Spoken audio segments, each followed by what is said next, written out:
सोलापूर महानगरपालिकेच्या निवडणुकीत प्रभाग क्रमांक 25 खूपच चर्चेत होता. वैभव हत्तुरे राष्ट्रवादी काँग्रेस यांनी भाजपाचे नागेश ताकमोगे यांचा दणदणीत पराभव करून विजय मिळविला आहे. पक्ष बदलल्यानंतरही हत्तुरे ब्रँडची ताकद दाखवून दिल्याबद्दल त्यांचे समर्थक आणि कार्यकर्ते सध्या जल्लोषात आहेत.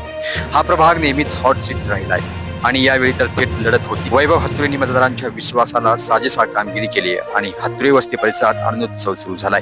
जयघोषाने परिसर दणाणून गेला असावा असे समजत आहे. सोलापूर महापालिकेच्या एकूण निकालात भाजपची मोठी आघाडी दिसत असली तरी अशा काही प्रभागामध्ये विरोधकांची चांगली झुंज दिली आहे. वैभव हत्तुरे यांच्या या विजयाने स्थानिक राजकारणात नववळण लागलंय असं म्हणायला काही हरकत नाहीये.